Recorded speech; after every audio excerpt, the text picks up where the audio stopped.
Mesdames et Messieurs, Bonneval, Musée de l'Air et Espace. Hello and welcome back to another Southern Airs video. Myself, Matt Banjoman Walker.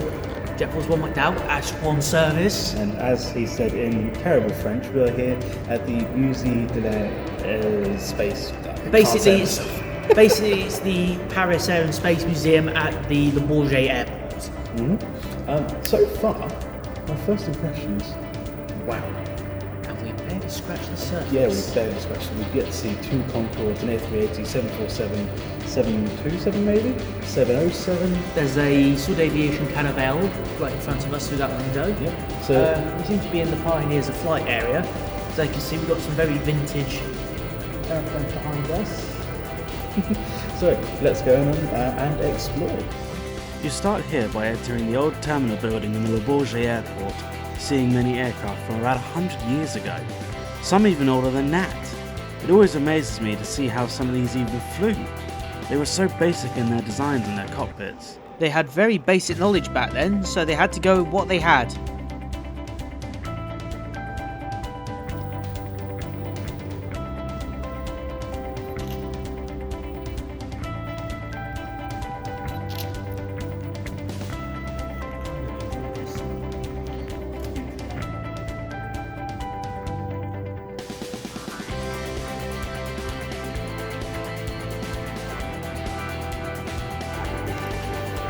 So you can actually get a little bit higher up here as well, which gives you a nice top view of these classic aircrafts that are over 100 years old.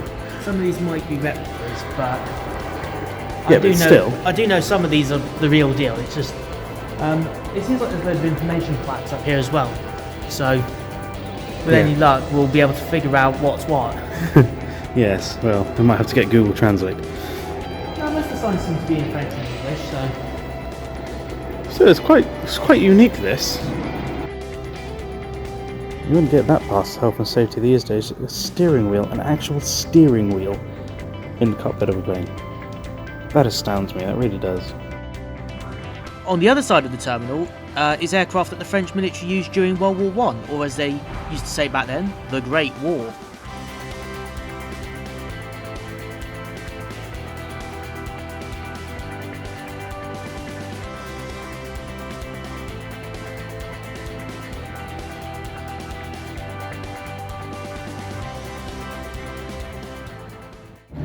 So Tyler, you were telling me just a moment ago, this is the oldest aviation museum in the world. As far as I know, yes. I think this is the oldest. I don't think there's any other museums out in the world with aviation related that top this one.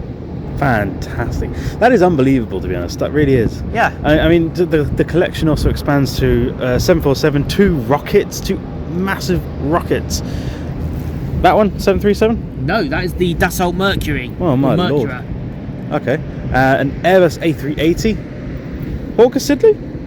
That looks a lot like Hawker Siddeley. Yeah, but there's also a Dassault plane that looks a lot like that. Remember the Dassault 20s? Oh yes, and a 727 over there. At one point, the 727 was the most successful commercial airliner ever built. Yeah. It has since been overtaken by a number of other airplanes, including the Airbus A380 and Boeing 737, which still fly and are in production to this day. Of course. So let's have a little wander about and see which ones of these we can get inside of. I'm looking forward to this.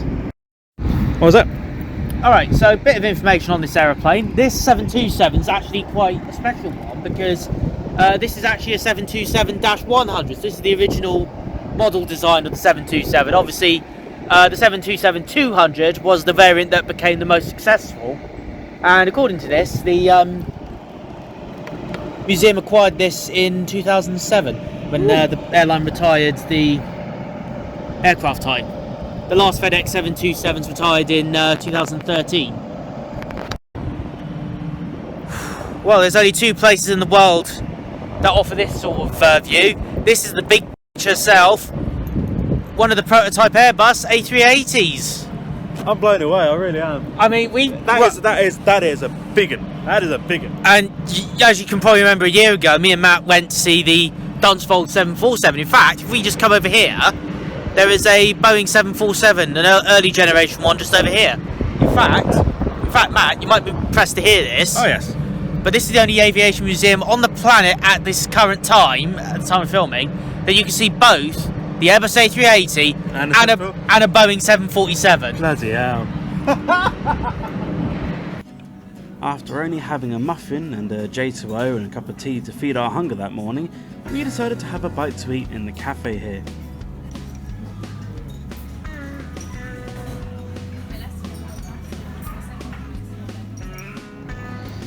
Second time within a year we're about to step on this magnificent beast, so let's go. Okay, so what you're looking at is the first class area of the early Boeing 747 1 and 200s during their years in the Air France fleet. Obviously, they have a more modern La Première product on their modern fleet, which includes the Airbus A350 and the Boeing 777-300. Catch your breath. Yeah, 747's got a lot to offer. I'm really going to enjoy this.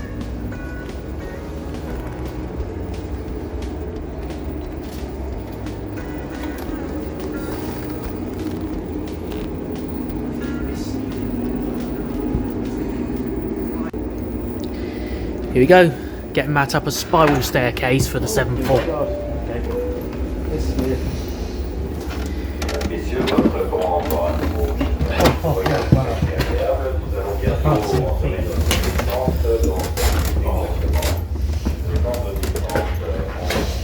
Bloody hell. That's disorientating, that is. Speaking of disorientating, the screen looks like it's got a bit fuzzy. There's some steam's got on it. Oh, there's... So that's the lounge that Air France would have had in these early generation jumbos back in the 70s. I think Such a basic cockpit. the 1990s, early 2000s, when they retired them, these were probably filled with business or economy class seats, but this is the sort of lounge they would have had when they first got them in the 70s. Matt, It's such a basic cockpit in there. Just look at it. compared to what we saw at the Dunsfold one, which is a 400 from the 80s, this model of 747 was the original 100. So this is based on the 1969-1970 design. Bloody hell. Just going to show how far they've come in the last 50 years. Absolutely. To say, this is a comparison of a DC-4. So that was the last, probably one of the last propeller planes Air France would have used across the Atlantic, compared to a Boeing 747-100 that obviously is what eventually was good to become the norm. Yeah. Galley.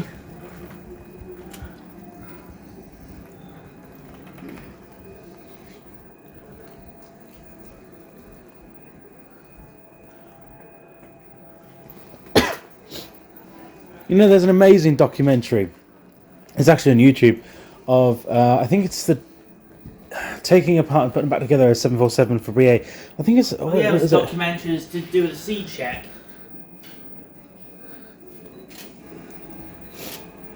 That's quite a gimmick. The glass to walk over. Yeah, you see, this is stuff you wouldn't have seen if you were flying on this as a PAX.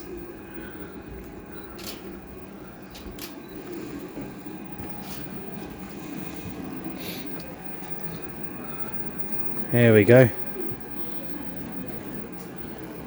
Mesdames, Messieurs, bonjour. Ici votre commandant de bord. Je suis très heureux de vous accueillir à bord de ce vol Air France 3741 à destination de New York. It's funny to think that all of this is just right underneath you. I mean, whilst you're flying. Nous volerons à la vitesse de 900 km/h. Notre heure d'arrivée normalement 11h40 à New York. Looks like it can go down. Il fait beau, la température au sol est agréable de l'ordre de 17 degrés. Je vous souhaite un excellent voyage. So in there is the undercarriage. The landing gears where it would be. And just to show you how big the cargo bay is, you've actually got a car in the cargo bay, which is quite amusing. That's going to be a big dog to fit in there. Speaking of big dogs, get in. This hangar was full of amazing pioneering aircraft designed during the interwar periods from 1918 to 1939. One of the highlights is the last remaining artefact, the wheel section of the Loiseau Blanc, which was a small aeroplane designed to do a non-stop Paris to New York flight, the very first one. It went missing, never to be seen again, and a few weeks later Charles Lindbergh would complete the route himself in the spirit of St. Louis.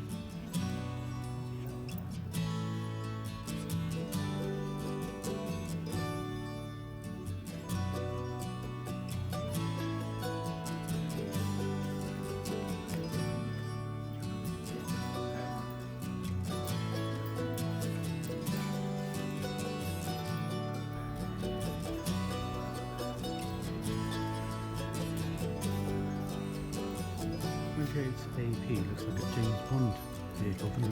Yeah, it does. This is astounding, it really is. There's a butcher bird. This is a quite interesting hangar. So in here, we've obviously got the Dakota, the big boy. P-52... P-51 Mustang. sorry, P-51, yes, you're right. It's a P-47 Thunderbolt in French livery. That one. No clue on that one. We'll find out in a minute. Check it Focke-Wulf 190. Spitfire in the distance. And that's a French-built fighter that was used in World War II by the French Air Force for a long time. So this is definitely going to be quite an interesting one to get in.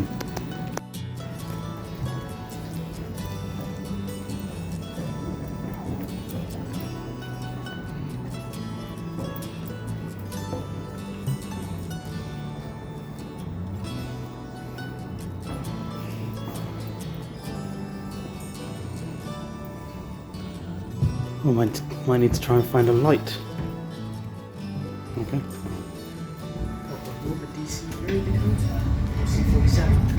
It's quite steep to head up. It was a... what do we call it? It was a tail dragger, so...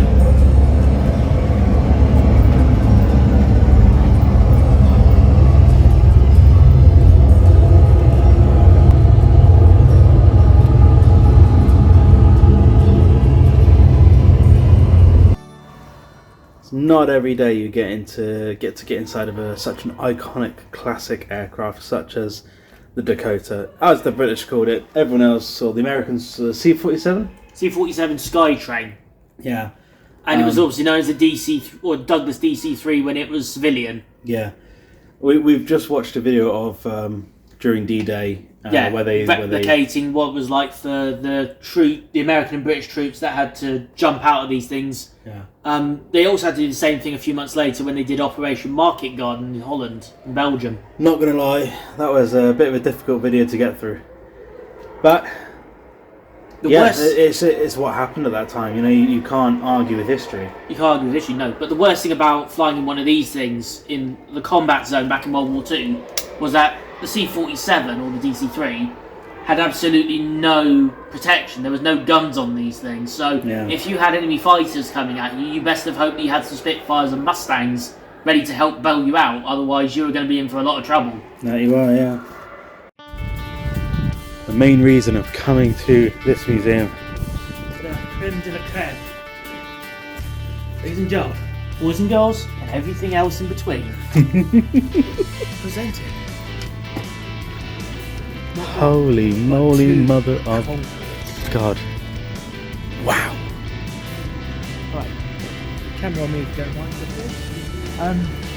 So, brief history of these two planes. This one, Concorde 001. This is the first ever Concorde to ever fly. Also the first French production Concorde. And over here, F-BTSD. This Concorde, in 1996, was for a couple of months painted up in a Pepsi branded livery, so the entire fuselage was painted dark Pepsi blue. If I remember rightly, the big Pepsi logo on the tail. If I remember rightly, it was the most expensive ad campaign ever to this day. Well, they didn't call it the Cola Wars for nothing, did they? No, they didn't. I tell you what, that's why I like Pepsi. They upped Coca-Cola on that one. Now, of course, one of our first videos we showed was the second Concorde ever built up in Yeovilton.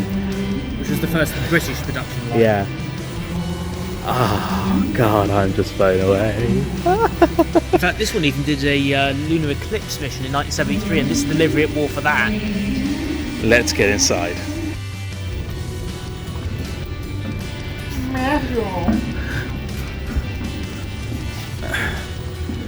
Oh yeah, no, I get what you mean now. That nice smell of classic aircraft.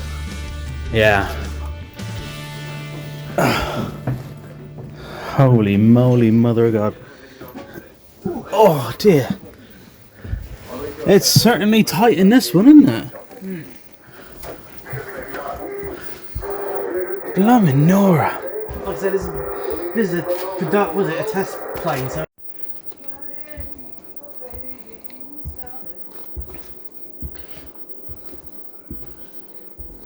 I do feel like this one is thinner than the one at the Overton.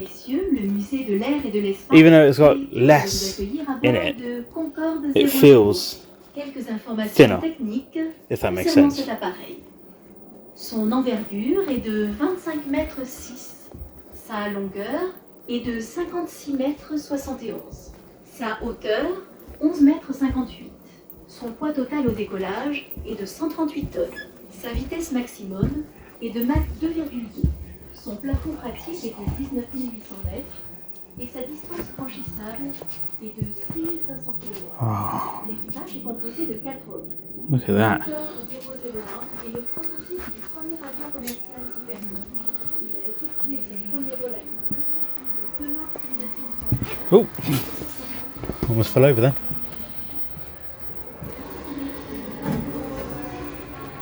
Right, watch out. Oh. Mind your head.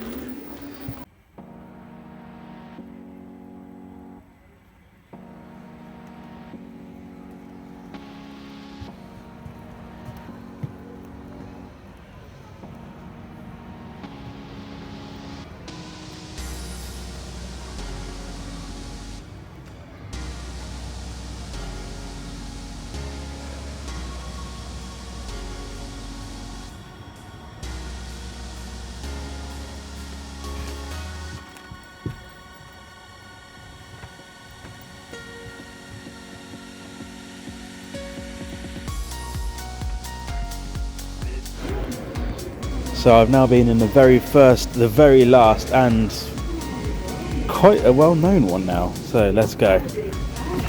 Mind your head again. Let's zoom.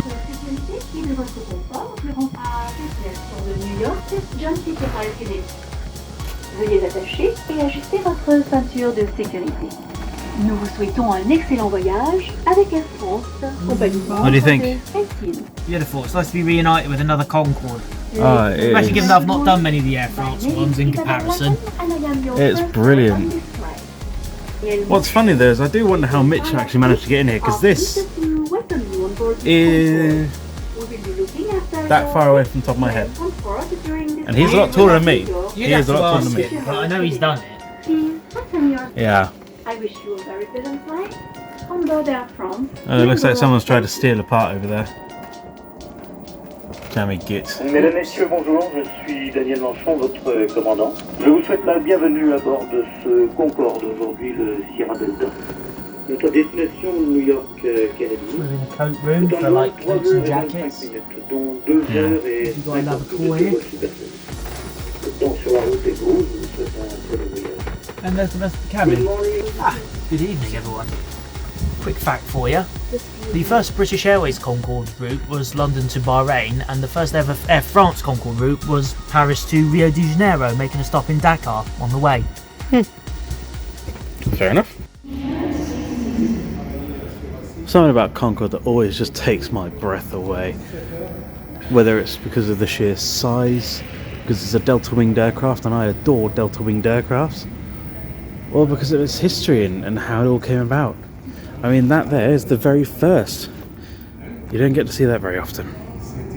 I genuinely feel quite emotional right now. It's so strange because it's just a machine. Well, two machines in this case, but it's an icon. It's an aviation icon. I just can't believe it. I can't believe I'm stood here underneath one of the two icons, and I'm just astounded. It really is magnificent.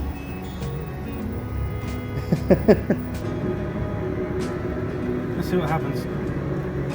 I've got an alarm going or something.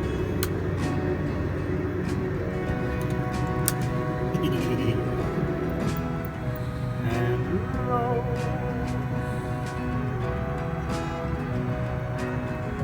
Ah, it takes ages to roll. Nope. Cool.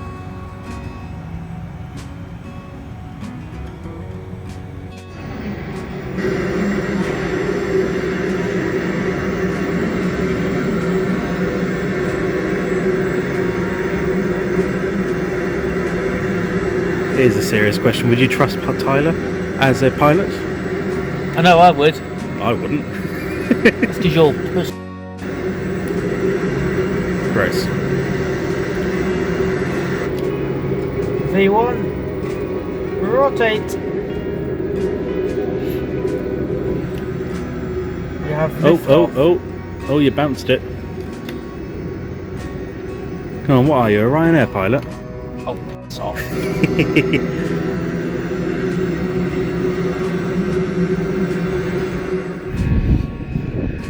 Absolutely, get yourself down here any chance you can do when you're in Paris.